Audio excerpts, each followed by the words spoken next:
Good afternoon, ladies and gentlemen. This is Bringy here. I hope you can hear me. Would be nice if one or two were to acknowledge via the chat.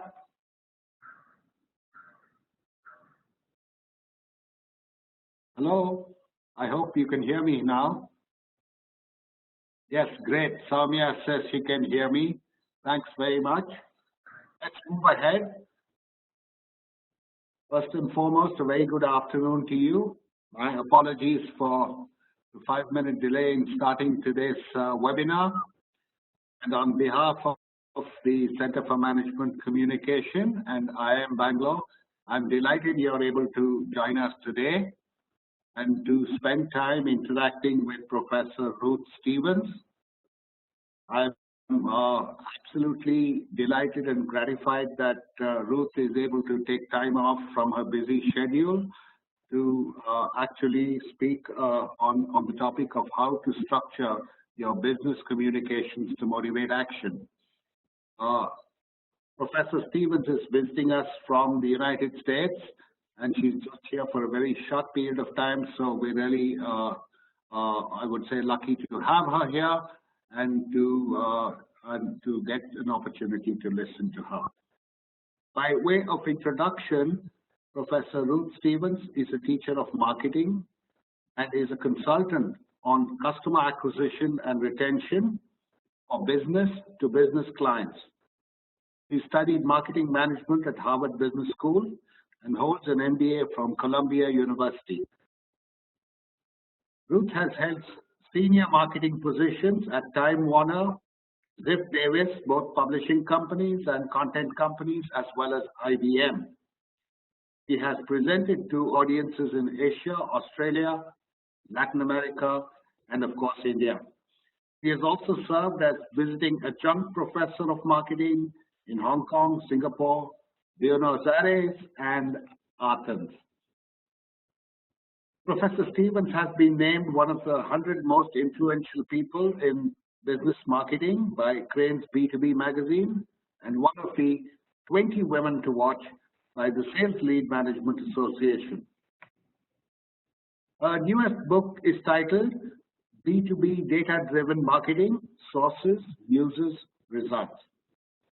She is also the author of a book titled Maximizing Lead Generation, the Complete Guide for B2B Marketers. She has also published other books as well as series of white papers. Professor Stevens, thank you very much for being here today, and we really appreciate your time. Without further ado, I'd like to hand over the baton to you. Thank you very much. Thank you, Professor Bringy. I'm really pleased to be invited here, and I hope that the ideas that I have to share will be useful to your audience and all of the students at IMB. I want to begin by asking people on the call, what is your objective when it comes to business marketing communications, or I'm sorry, business communications. So the ideas that I came up with for what I think might be your objectives are the 4 bullets here. I think you may have other objectives in mind, and you could add them to this list. It's usually about notification or sharing information. Sometimes it's about persuading people, and sometimes it's about trying to get your audience to take some kind of action. And if that's the case, then I'd like to share with you today the essence of so-called direct response communications, which is a particular type of communication structure that is designed to motivate an immediate action. And these techniques that I'm going to share today were born and nurtured and tested and perfected in the world of mail order advertising, namely the older cousin of e-commerce, I call it. These are companies that understood that in order to get some revenue, they needed to motivate a sale. right out of the message.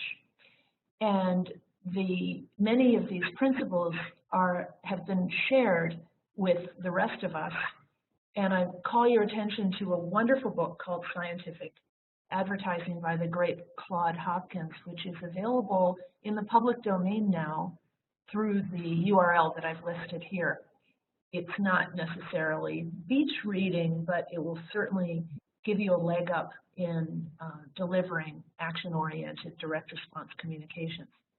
Now, this type of communications is based on 5 key elements. So I'm just going to share them with you now. First, you want to speak in a conversational tone and deliver a message that's very easy to grasp. Second, you need some kind of offer to motivate your listener or your reader to take the action that you're looking for them to take.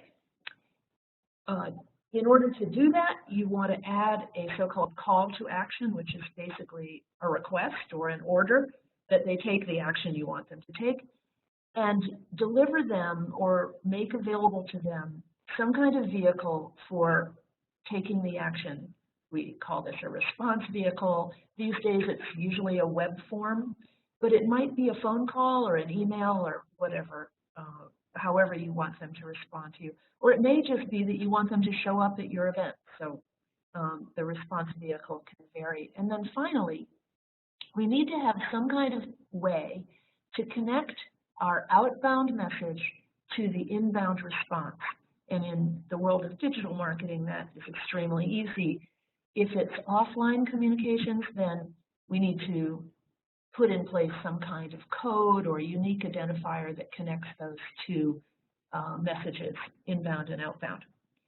So that's the basics and what I'm going to delve into in more detail. But I also wanted to go over, in more of a strategic vein, the 3 key, what I call legs of the direct marketing, direct response stool, which are listed here, because each of these can be considered by you, the communicator, in turn, and you will be able to increase your results or your response rates overall by focusing on each of these. And as a matter of fact, you might want to consider that picking the right target audience is actually the most powerful driver of response.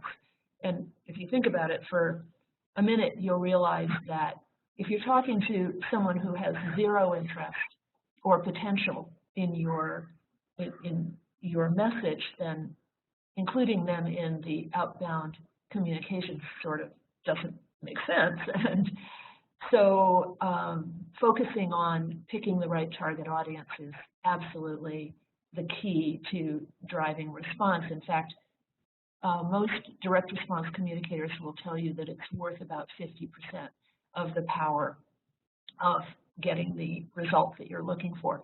The second element is the offer, and this is the motivator. I'll talk more about it later. But this is said to be responsible for about 30% of the result. And then it comes to the creative, which is where most of us focus a lot of our time. This is the copy, the art, the design, and the format. And this is typically responsible for about 20% of the power of driving a response. So I bring that up because even though we'll talk mostly about offer and creative today, the target audience deserves a lot of your attention as well. So let's dive into the question of the target audience. And I took some images here that might be, you might view with some affection, thinking, gee, what if we're talking to people in the IMB community? Well, we might have different targets within that. We might be talking to an entire batch or members of a class, or it might be a team that we're talking to, a study group, or it might be a bunch of faculty members. Whoever it is, the key element is that we need to understand what motivates them, what are their needs, what is of interest to them, so that we can craft our offer and our message to appeal and serve their needs and solve their problems. So with that, I'm going to move on to the question of the offer. So I want to advise you that from the point of view of a customer, the offer could be viewed as a kind of proposition that the customer, from the customer's point of view, they're going to get something from us, and we're asking them to do something in exchange.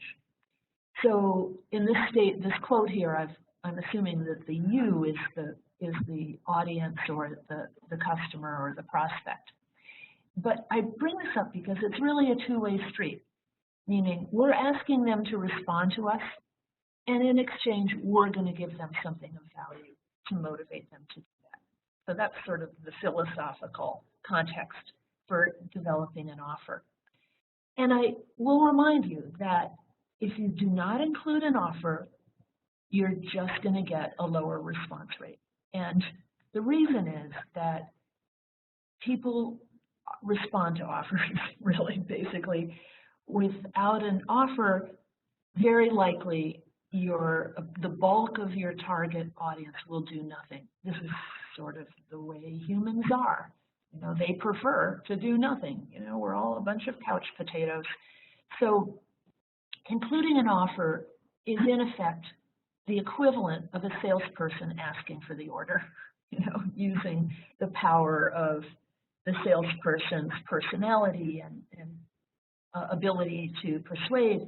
The offer substitutes for the lack of a salesperson saying something like, okay, can I sign you up right now?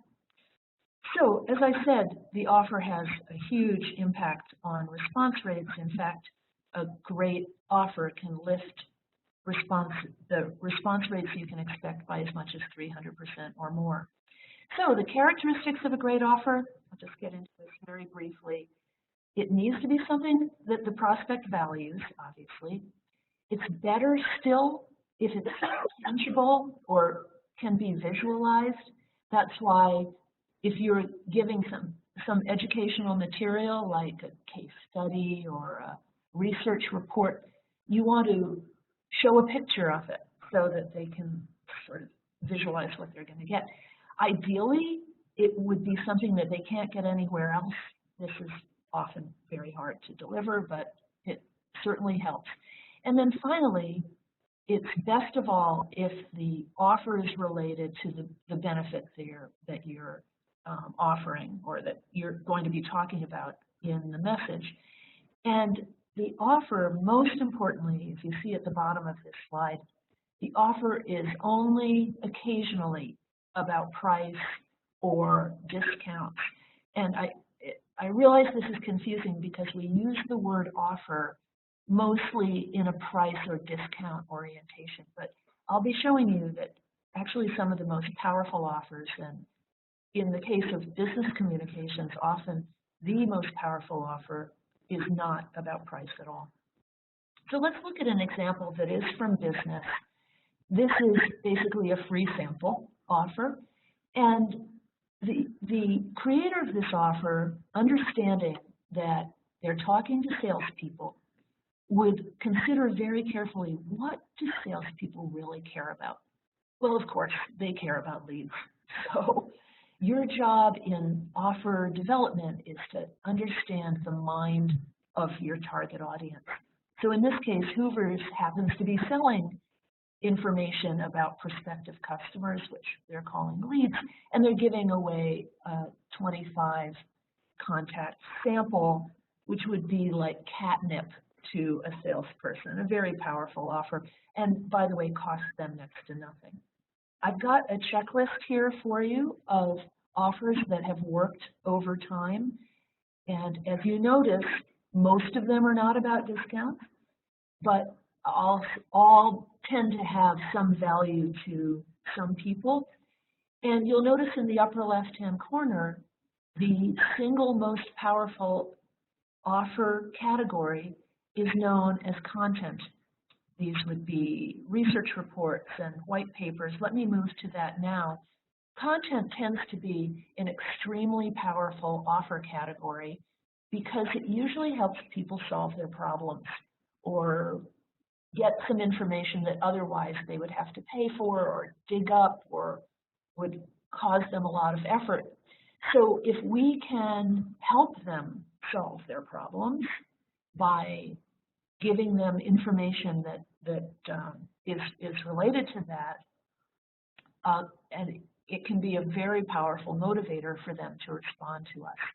I've got an example here from Kraft, the food company, which has a famous brand of cream cheese called Philadelphia, and they have created a cookbook that, of course, features that ingredient, but who wouldn't want a free cookbook, especially one with a beautiful cherry cheesecake on the cover?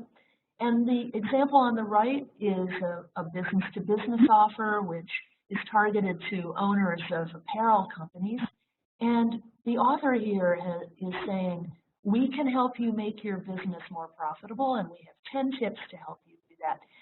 And anybody who's running an apparel business would say, gee, maybe there's some ideas in here that I can use.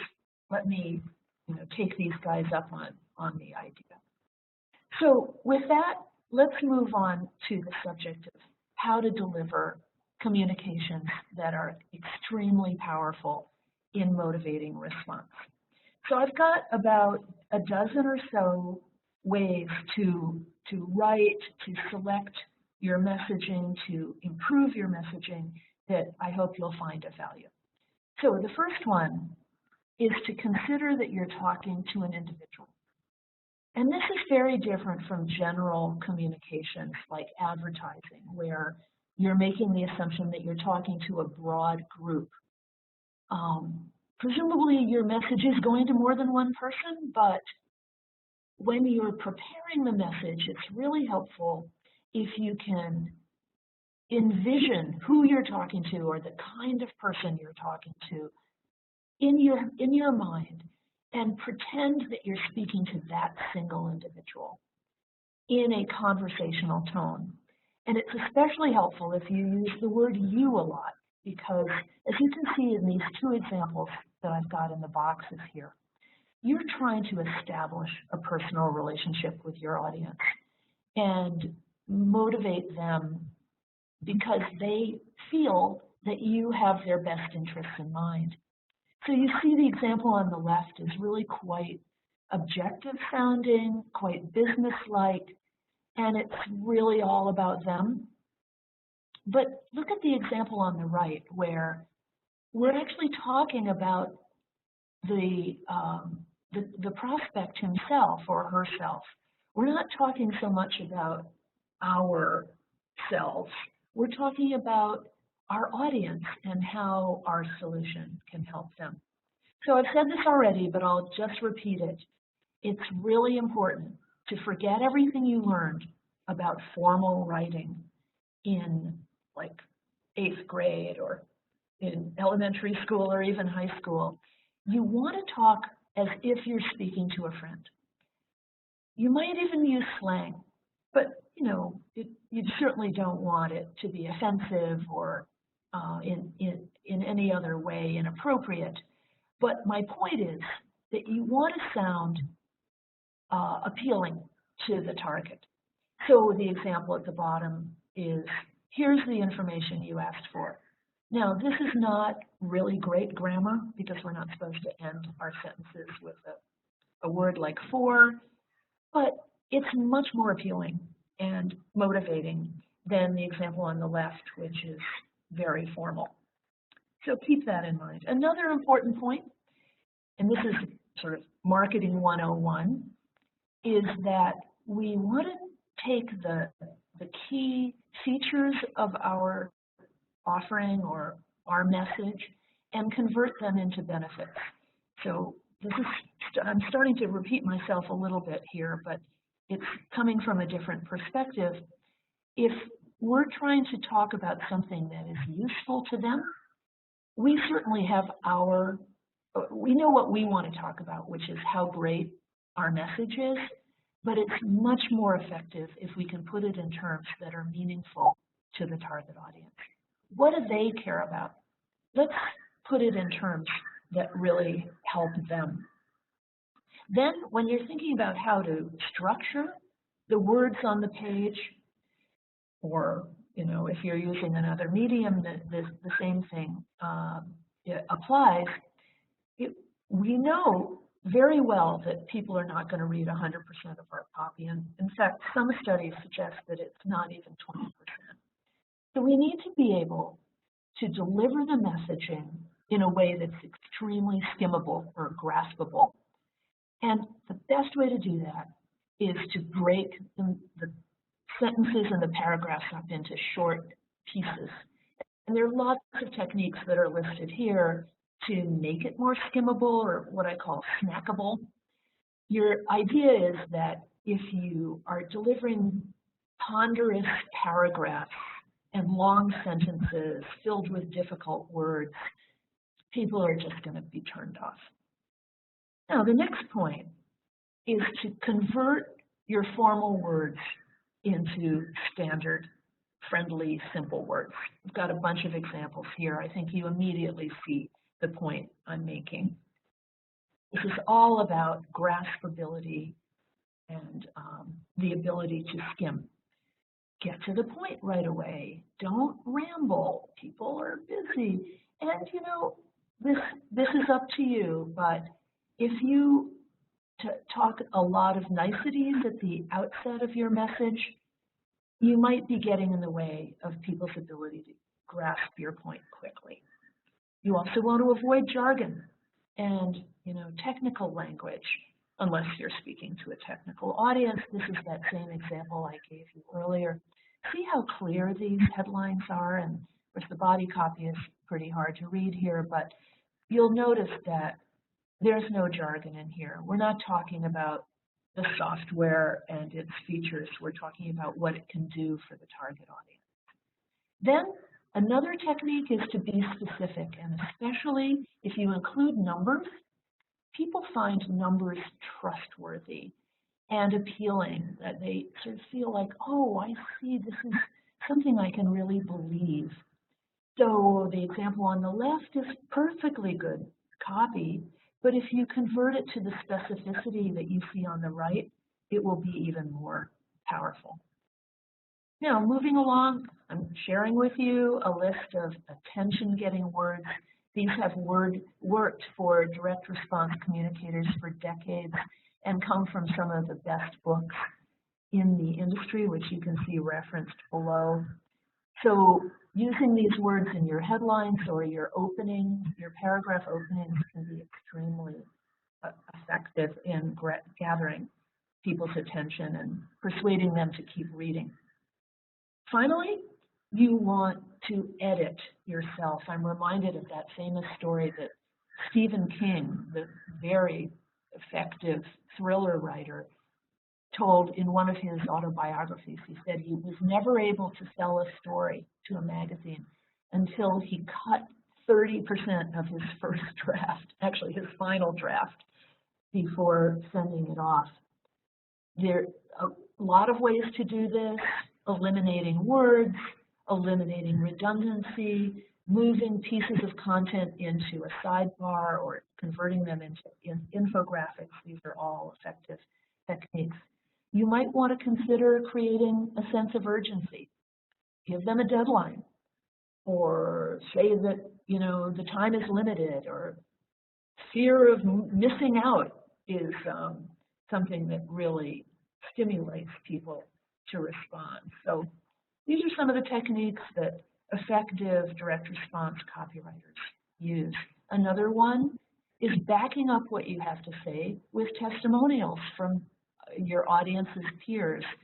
Here's Facebook getting one of their customers to talk about how Facebook advertising is helping them be effective. And of course, the theory behind this is that it reduces the respondent's risk to know that someone else has found this effective. Another technique is making a call to action that is extremely clear, prominent, and very frequently asked. Now, you don't want to go too crazy, but the idea here is that you don't want to be shy. You want the call to action. I've got a couple of examples here, one from Netflix on the left and a business-to-business company on the right. You see how they've put their digital call to action in a very eye-catching color. On the left, you'll see that they've included a benefit, join free for a month, in their call to action. This can be very effective. And as I said, it's a good idea to repeat your offer and repeat the call to action several times. Now, I'm not saying that this is the best creative or the best design on earth, but it certainly illustrates the point that multiple calls to action above the fold and below the fold in email, for example, or on a web page are very important. If you convert your call to action, the wording in your call to action, to a benefit, it can lift response dramatically. Here's an example from a test run by a very well-known marketer named Andy Crestodina. He upgraded the words in the response box and increased his conversion rate by 30%. And think about it. It was the same target audience. It was the same offer, and he got 30% more value out of it just by improving the power of his call to action. Really helpful. I'd also suggest that you ask for fewer data points in your digital response vehicle. It's been tested again and again and shown that the less you ask for, the higher the response rate will be. And by the way, if you're asking people to fill out a web form and you need extra information, you can ask for it later, a concept known as progressive profiling. Now, that's what I wanted to say about copywriting. Let me just make a few points about the look and feel of your message. And I will say, if there are any designers on the call today, please don't be offended. But in the world of direct response communications, especially compared to advertising, the creativity is not really the driver here.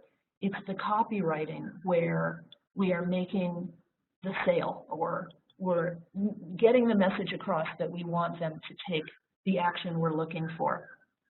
So in the world of direct response communications, the copy pretty much trumps the design, and the job of the design is to deliver the message and deliver the offer as clearly and effectively as possible. It's not to call attention to itself. You're supposed to get out of the way. And I've got an example for you to ponder. Oh my goodness. I don't know how this looks to you, but I would say that the design is in the way here.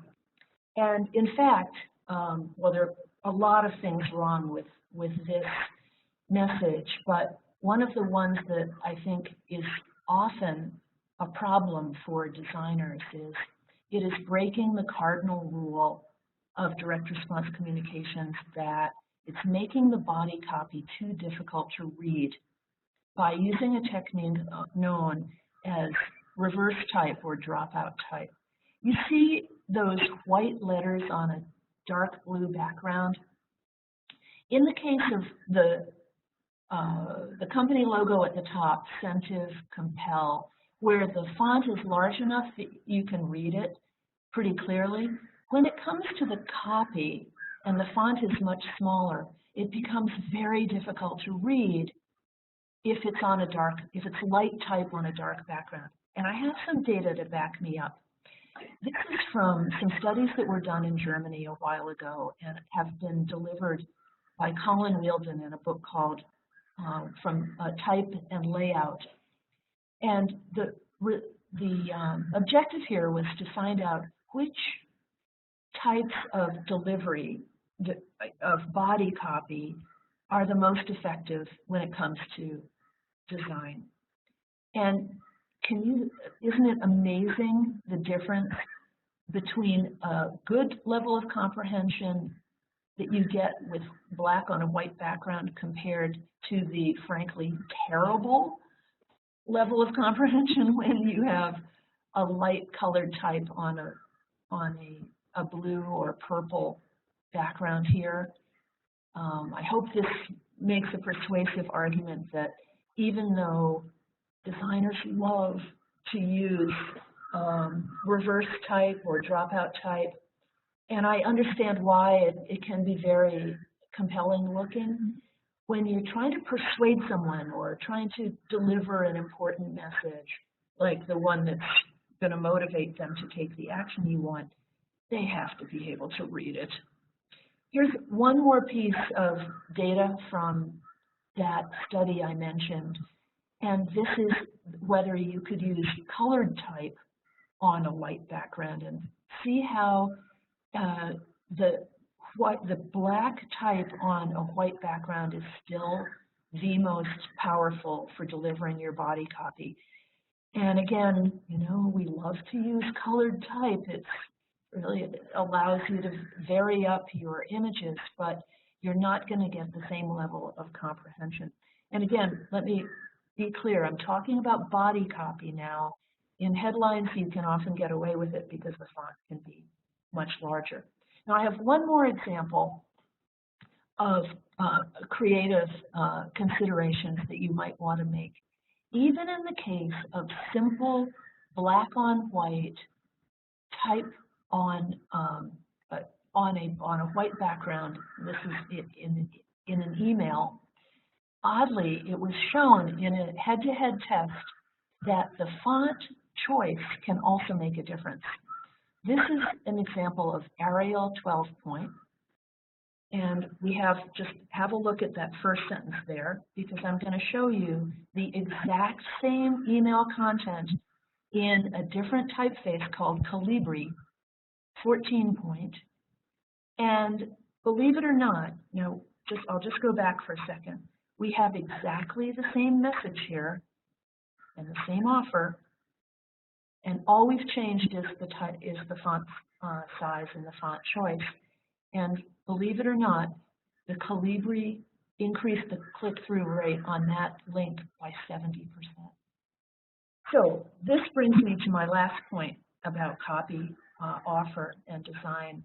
It's really important in direct response communications to use the power of testing, because if you've been able to connect your outbound communication with your inbound response, and then digitally you can do that with ease, you can set up split tests very quickly and very easily to test some of the hypotheses you have about what's the best copy, what's the best offer. And if you test your ideas and keep a record of the results, you can continue to improve what I say, do more of what works and less of what doesn't work over time. So now with that, I'm just going to jump into a couple of samples where I've taken the liberty of making some analysis based on the principles that we've just discussed of a couple of business communications that have been offered to me recently. And I thank Professor Bringy for bringing these to my attention. And in fact, I'm taking the extreme liberty of using the very email. I thank you for laughing. I hope I don't make you cry. And thank you for being willing to let me make a few communications. This is, in effect, an internal IMB communication to all of our faculty colleagues. And Bringy has done a very good job of persuading a lot of our colleagues to attend this webinar today. And I also think that there are a couple of things he could do to increase the response rate. So, Bringy, are you willing for me to get some of these ideas across? Why? Okay, I'm going to go for it. So, the answer is yes. Okay, good. Well, I'm going to jump right in and say that one of the first things that I would suggest he do is personalize the salutation. Now, this is not always possible. And I don't know whether the email systems at IMB allow this. In fact, I'm pretty sure they don't. But in most business communication systems, if you know the name of your target, you could address him or her by name, first name, last name, whatever. So if that's possible, that really grabs people's attention. People love to see their own names. Now, another thing that I would suggest is that you might want to delete this lovely introduction you've made, Professor Brinley. And this is debatable. There may be a very good reason for you to be so polite here. But I might have said, let's get right to the point and eliminate the niceties. It's really up to you. And as I said, it's debatable. But let me begin with a little bit more meat here. I'm suggesting that it would be better if Professor Bringy had brought the benefit of why his target audience should attend this response into the opening sentence. Instead of beginning with his organization, which is a little bit about him and not about his audience, instead, I was just making these up, and believe me, I am not a skilled copywriter, but I just had the idea that maybe you could address the audience with a way that, a problem that they might have, and how attending this webinar is going to solve that problem.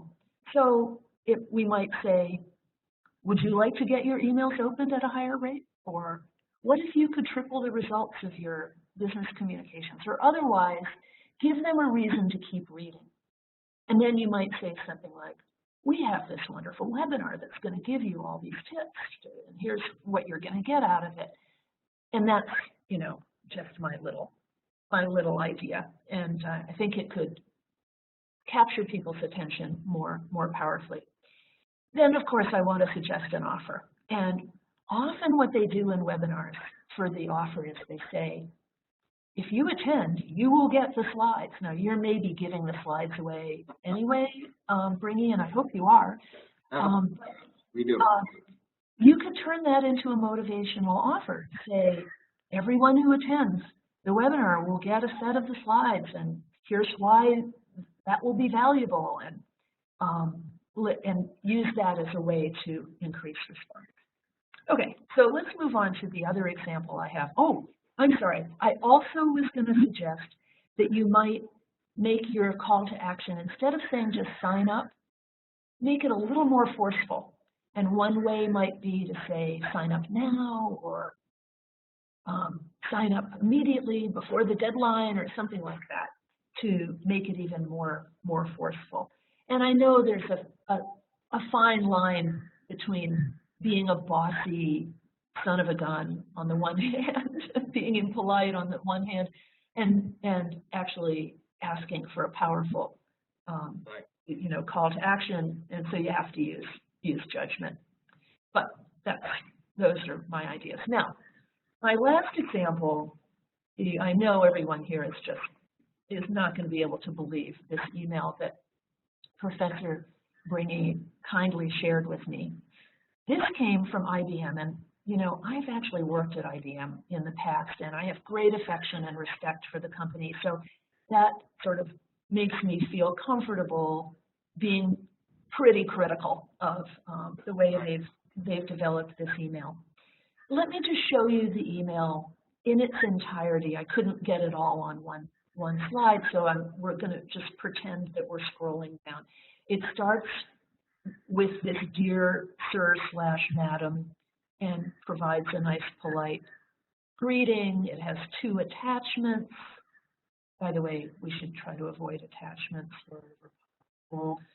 And then we have to start scrolling. Here's what happens when we scroll. We get this, and these look like 2 separate emails, but it was really one piece of content scrolling. But wait, there's more. All this scrolling. You see what they're doing here? They're basically telling us everything about the features of this software they're trying to interest us in. And so we've gotten, I'll just go back, we've got 3 layers of scrolling here. And finally, we get to the end of the email. And you know what we have done by now, don't you, everybody? We've deleted it. So, you know, that delete key is too close for comfort. So let's now look at it and consider how we could make this message much more powerful. Clearly, the IBM guys here are trying to get us interested in a software product called SPSS or some version of it or something like that. And they don't know us, or otherwise they would have addressed us by name. I am quite sure that IBM has, you know, the name of the target audience in their database, so they really should have personalized the salutation. This is really sort of unforgivable. But I would also say that they're opening, once they got to the point, they're talking about themselves. They need to talk about the audience, namely me, or in this case, Professor Bringy. What does he care about? He doesn't care about their software. He cares about his problems or his opportunities. So this is really a lost opportunity to grab his attention and get him to continue to read, especially since we're asking him to scroll down 3 pages. I also suggest that he actually has a pretty interesting concept in here. He's got a new version of his software. This is known as an announcement. And remember that list of attention-getting words I showed you a couple of slides ago? Announcing is one of the most powerful and eye-catching words in the English language. So why not put that at the top? Maybe in the subject line, certainly in the opening sentence somewhere. And then finally, I just want to comment on this attachment. My guess is that if you open these attachments, you'll find the same content that's in this incredibly lengthy email. So I would say that the reason you want to avoid attachments is that they get caught in spam filters. So, and there may be some reason that you need to have an attachment. And if you do, at least rename the attachment so that it's of greater interest to me. Like SPSS brochure version 26, come on. They haven't given me any reason to open that up. Instead, it should probably be titled something like Save Time, Save Money, or How SPSS Saves You Time and Money, or some reason for why I need to open it up. All right, so let's move on to that crazy continuing scroll. And what do we have here, my friends? More about them. They've got a whole bunch of features here. They finally get to some benefits a little bit further down. But what is this email about so far? It's about chest pounding. They're saying, aren't we great? Isn't our product great? You should pay attention to us. And we're saying, why? So I would say, just get rid of all of this stuff. Put it in the brochure, but put the brochure online and have it be a link instead of an attachment. And I would also say the same about this next bunch of stuff they're asking us to read. If this is really important, then at least break up the paragraphs, but more likely, I don't need to know this. This is not helping. Now, how about the end? Okay, well, here you have the chance. At the beginning of the email, we had the chance to recognize our target audience and make a persuasive case to them. I would have hoped they would have had an offer, like a research report on why this software is superior to the existing solution that our target audience is using or something. or some case study or something that's going to help me understand the business benefit better. But in this case, what I want to talk about at this point is, say we've captured their attention and we've persuaded them to read to the end. Here's the point where we want to motivate them to take the action that we want them to take. So what are we going to do? Well, we have a call to action here that is so, is the word namby-pamby clear to you? It's so thin and weak. Feel free to contact the undersigned. Wow, that's so very formal. I would say, email me today or call me or something. Make it less formal, make it easier to respond than we have so far. And also, I wanted to make sure they had an offer in there. I've got some ideas. Maybe we could create a sense of urgency with a contest, or we could offer them a sales meeting. We'll bring a free lunch to you and your team, or we could offer a white paper or a case study on why the software is so great. So with that, wrapping up and available for questions if any have come in from our audience today. Okay, no worries. Thank you very much. I do have a question. Can you hear me, Ruth? Yes, I can. Okay, this is a question from Shrikant, and it relates to the use of emotionally heavy keywords. And his question basically is, do we need to? Does it help? Does it help us gain attention? Or what does emotion do for us? Yeah, emotion is such a persuasive element. I encourage you to experiment with it. I wish I had a chance to share with you. I've got a list of copy platforms that are all about the emotions that buyers or responders are likely to feel. Some of the great direct response copywriters in the world will tell you the most powerful emotions to include in your message are fear and greed. So I suggest that you try those out. Copywriters in all walks of life find emotion a very powerful attention getter and a reason to respond. So I encourage it, but it has to be done carefully. I'm not going to say without reservation that all emotional copy is good copy. So I just include that caveat. Okay, great. Thank you. Samya has an interesting question. He says, what about emailing to superiors in the organization? Can avoiding formality in mail messages and greeting help?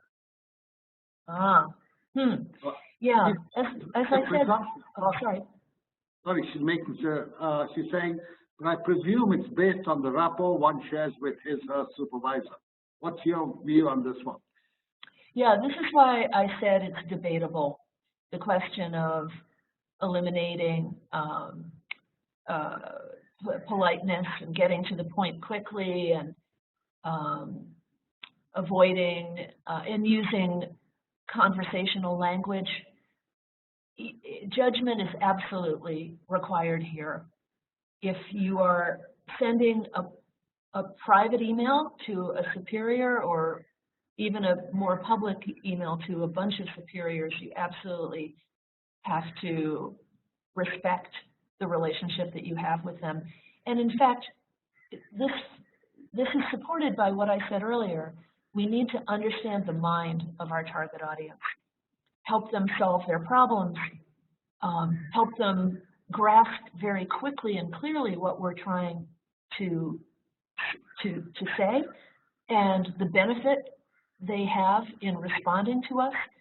But if we offend them by following, using words or phrases that they find offensive, then we've lost the battle. So we absolutely need to consider judgment in making these decisions. Yep. There is a tendency amongst people from India to kind of be, hierarchical with respect to their superiors. Probably that's why this question is coming up. And Understood. Informality works, and sometimes informality does not work. So people are sometimes confused about this. Understandably. Great. I have a question for you. There's another notion that's fairly prevalent, is that putting in technical features is absolutely essential. And your advice was knock out all the hard stuff, right? No, my advice was convert your features into benefits and get to the point and make the message easy to skim. But if it's essential for your audience to understand all the features, then you've got to deliver that information. I was critical of the IBM email because they were trying to sell too hard. I don't think email is the place where someone's going to make a purchase decision on business software. What that email is really intended for is to generate a lead so a salesperson can start working the target audience and trying to close the business.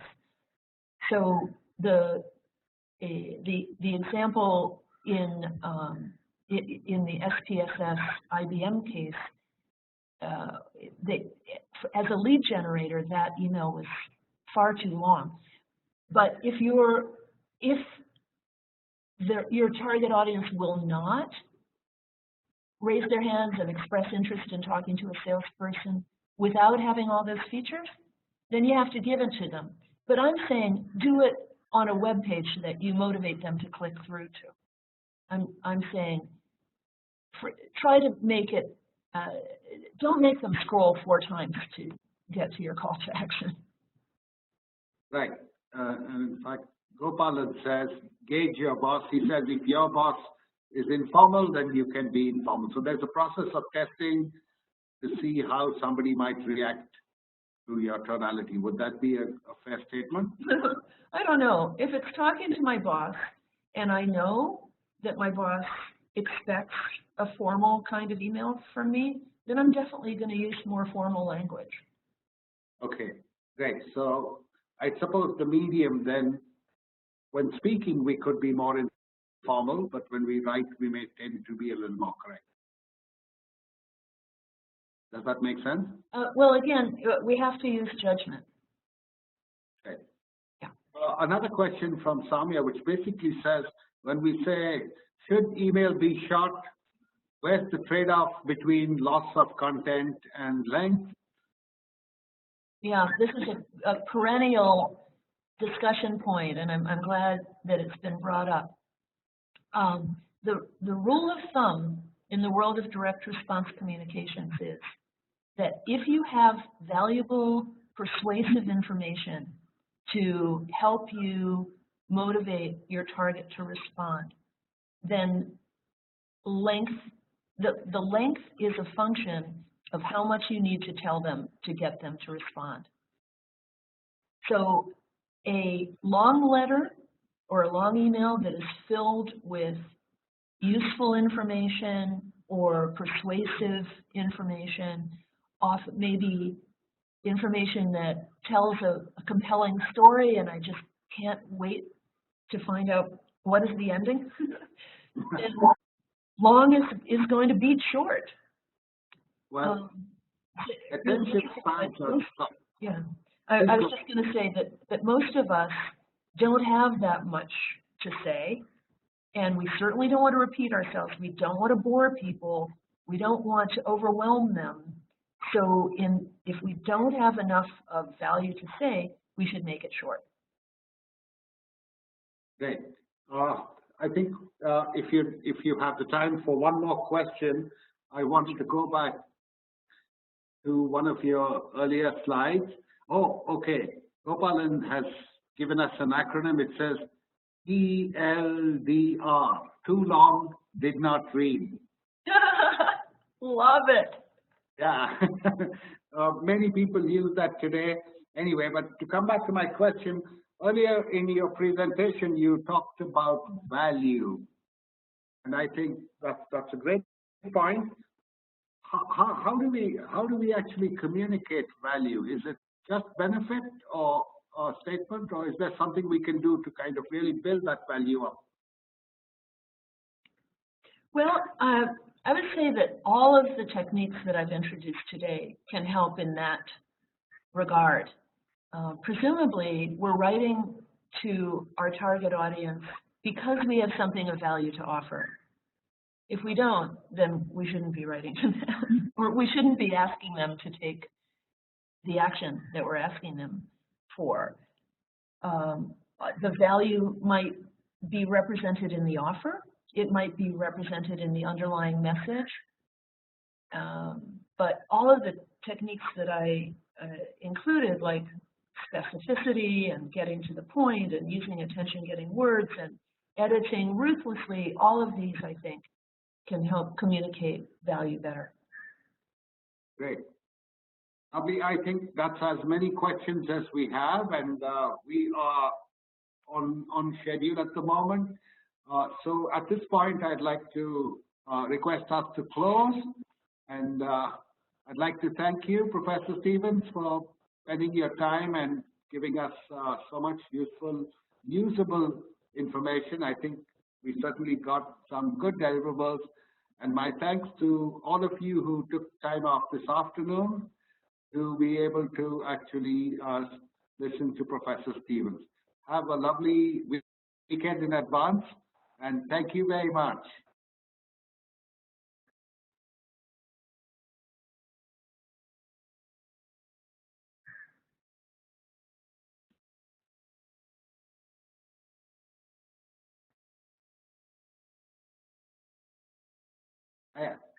I think we can close this session now. I'm still here.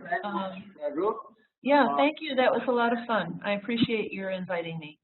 Absolutely. It would be nice if you could share a copy of the slides. Some people ask for it. If that's fine, we can put them up with the video. I'll send a PDF over right away. Great. I'll just come up. I'm coming up to say hello to you. Oh, how nice. See you soon. Yeah. Okay, bye-bye.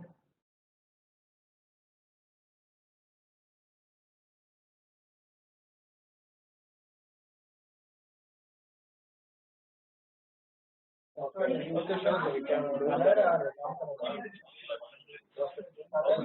we have many studies leading. We have a schedule I will just check and confirm, sir. Please give me 10 minutes. I'll call back.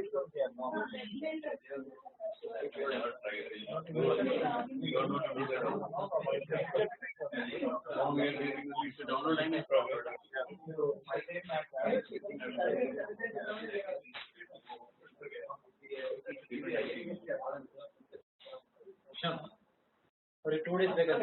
Not 2 days. Ramesh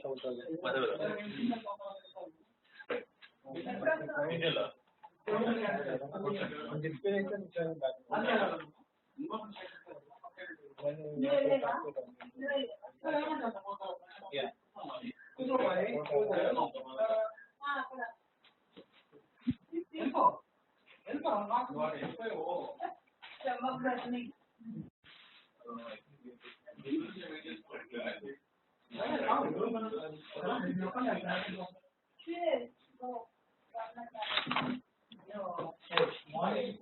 Saturday one is 7th ಇದೆ ಆಮೇಲೆ 7 ಇದೆ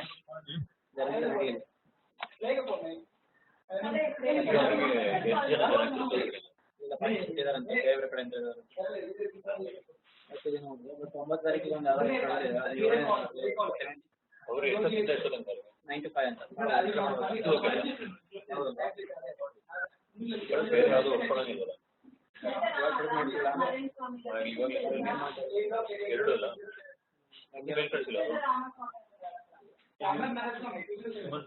not got any mail from sorry Ramesh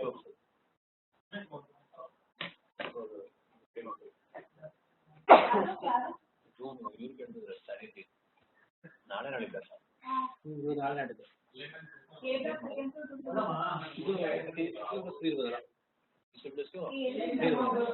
ಅಲ್ಲ ಒಂದೇ ಅಲ್ಲ ಅವ್ರಿಗೆ ಬೇಕಾಗಿರೋದು ಇದಕ್ಕೆ ಒಂದೇ ಕಿಲೋಮೀಟರ್ ಒಂದಂದ್ರೆ ಸಾಕು ಕೊಡ್ತೀವಿ ಅವರಿಗೆ ನಾಳೆ ಇವರು ಚೈನೀಸ್ ಬಂದಿದೆ ಅನ್ಸುತ್ತೆ. ಇಲ್ಲ ಮಾಡಿದ್ರ ಇಲ್ಲ ಈಗ ಮಾಡಬೇಕು.